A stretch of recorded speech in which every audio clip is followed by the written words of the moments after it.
Estamos de volta para o último bloco da nossa conversa sobre o papel do grafite, da pichação e dos ataques que essa arte de rua está sofrendo nesse começo de 2017. Dingos, é novidade esse tipo de ataque? Não. Eu trouxe algumas revistas aqui para ilustrar, mas, por exemplo, em 1999. Então, aqui é o point onde os pichadores se encontravam no centro de São Paulo, ali perto da São João. 97, a Veja Sujões, né? Então sempre vem com essa questão, acho que o Juruna apontou muito bem a questão da manifestação, mostrar que estamos vivos, na periferia tem gente, tem vida, tem sonhos, e que nós somos privados desse acesso à cultura. Né? Não acontece, eu fui para Paris recentemente, lá a criança ela tem acesso ao Louvre, já logo de pequeno, então é uma política, né, que possa levar essa criança e mostrar o que é arte, manifestações, e aí você tem todo o acesso, e aí você tem condições de escolher. Eu tive a escolha de ser grafiteiro, eu conheci a pichação, tive a escolha.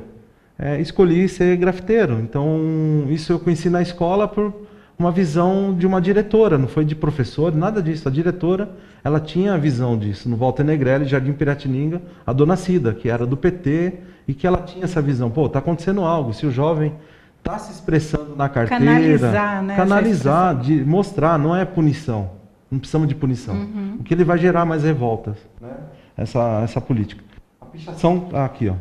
E aí é muita... O que me agride aqui, é a questão de relacionar a pichação com crime. O pichador não é um criminoso. Sim, é uma relação direta que é feita, né? Também relacionar o pichador com gangues.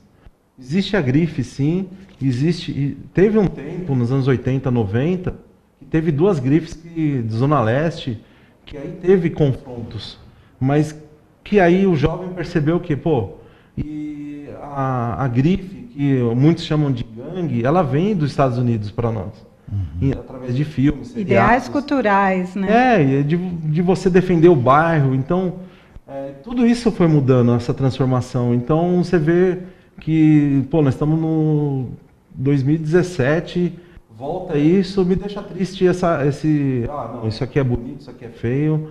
A arte, ela não tem esse objetivo de ser bonito, sim de se expressar, né? Agora, quanto a uma outra ideia que o Dória está jogando aí para nós, a questão de restringir essas artes a grafitódromos, como se fosse, isso me lembra sombódromo, me lembra shopping center, espaço confinado.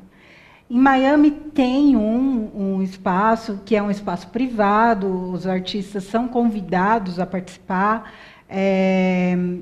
Isso caberia em São Paulo? Como caberia? É uma ideia que, para você que registrou na rua, você acha que veria como se realizar? Para você que trabalha com esse tipo de expressão, tem cabimento aqui em São Paulo? Juruna? Eu vejo assim, nós temos espaços em São Paulo definidos. Por exemplo, o Beco do Batman foi um espaço criado ali na Vila Madalena, né? Um outro ali na rua Belmiro Braga também tem um beco que foi feito em conjunto com os moradores ali, um espaço para as pessoas grafitarem. Mas eu não creio que você tenha que definir os locais em si. Eu acho que, por exemplo, você pega aquela avenida da Zona Leste, a Radial, né? Poxa, aqueles muros ali, quer dizer, vão desaparecer, a 23 de maio vai estar incluído, então eu acho que seria importante você deixar essa expressão, digamos assim, pelos critérios que os artistas possam debater. Eu até estou avançando opiniões aqui, que eu não sou desse meio, mas eu acho que seria de bom tom a prefeitura, a secretaria, convidar os grafiteiros, conversar, o que seria melhor, porque eu queria entrar numa outra questão. A gente fala assim, grafiteiros, pichadores, a cidade de São Paulo, ela atrai turistas para essas questões. A cidade de São Paulo é a segunda maior, mais visitada no mundo por questões de grafite, né? É a segunda maior do mundo em números de grafites. Então, são instrumentos também populares que rendem financeiramente, rendem para o orçamento da cidade, não é isso? E mais do que isso, essas pessoas que estão fazendo grafite, elas também estão buscando um outro espaço, digamos, de trabalho, assim como a gente vê no metrô as pessoas tocando música, tocando sua guitarra, seu violão, são espaços que nós vamos ter que criar, porque o emprego não vai ter para todo mundo, né? Com a entrada de novas tecnologias nas lojas, no supermercado, nas fábricas, nos bancos, você vai ter que pensar outras questões de como essas pessoas vão ocupar o espaço e também vivenciar o seu trabalho, a sua produção. E creio que a tendência nossa, a mundial, será você investir na questão cultural, que é um saber que você pode aprender a tocar um violão, ele a tirar uma fotografia, eu grafitar. Eu acho que é importante a gente estar atento, como gestor público, estar atento a essas manifestações como uma tendência de ocupação de espaço e de ocupação do que fazer também. Até porque uma hora elas extrapolam, seja da vontade do gestor ou não, né? Claro, claro. Dingos. Bom, eu acho ruim, né? Porque existe sim um espaço em Miami que causa o desejo do artista que está do lado de cá. Só que é sempre os mesmos que vão lá, os que estão em evidência, os que estão em uma galeria, ou que tem um marchand, ou que tem um apelo midiático. Então, essas pessoas que frequentam esse lugar, Miami, né? Não é um jovem de periferia que está começando a se expressar através do grafite, ou até mesmo na pichação, ele não vai ter acesso a esse local. Eu acredito que São Paulo não cabe isso, não tem como fazer isso. É que nem o Juruna falou, o beco do Batman, dentro da história do grafite, até mesmo da pichação, ele foi uma coisa orgânica. Foi se construindo, acharam esse lugar, devido à boemia do bairro, tudo. Mas como tem outros lugares na periferia que foram ocupados, coloridos, né? Então, eu acho que é muito mal, assim, porque você vai acabar separando, de fato, o direito de estar pintando. Porque é muito artista em São Paulo, muito mesmo. A cada dia, devido à internet, a informação, nasce um artista. Né? O cara começa a se expressar, o grafite, ele não tem... Hoje você não tem um número exato de quantos estão fazendo essa arte. Pichação, então, não tem como você ter um censo sobre essas manifestações. E aí você fala, não, vou ter um lugar para isso. E regular, essa tentativa de regular o que por si só não é para ser regulado. Não é para ser regulado, exatamente. E assim, a gente está no finalzinho, mas eu não posso deixar de perguntar para vocês, porque é uma discussão que extrapola, né? Vocês falaram de questão de educação para a arte, educação para a política.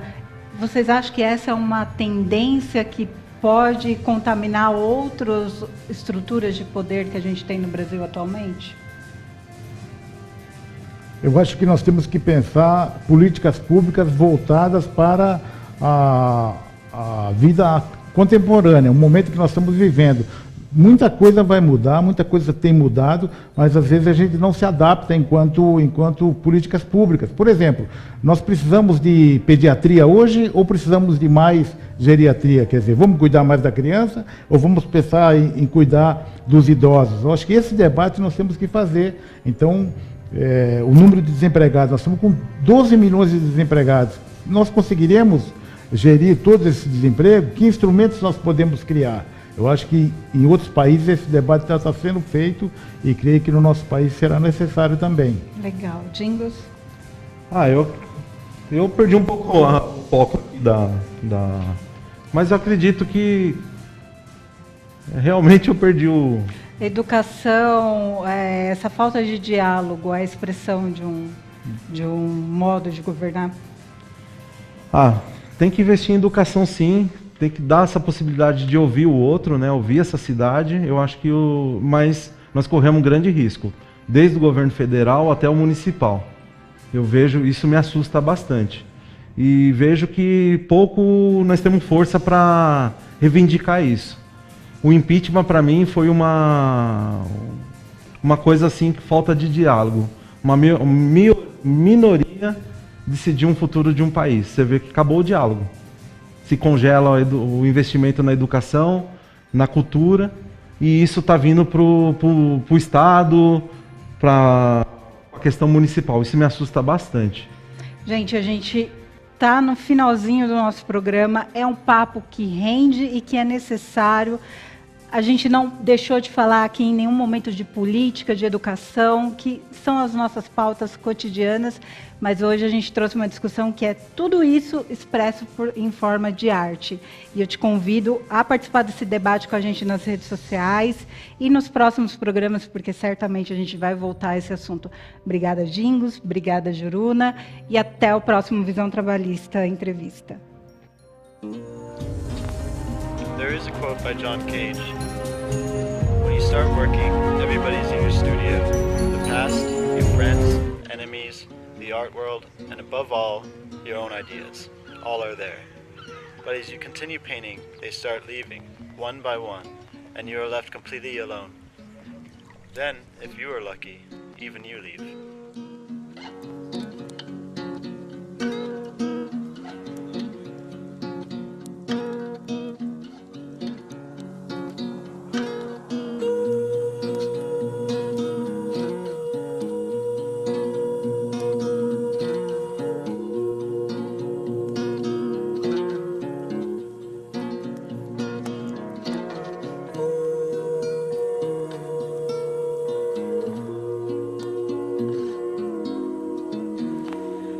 My name is Magnus Soderman. I'm a contemporary artist living and working in Miami, Florida.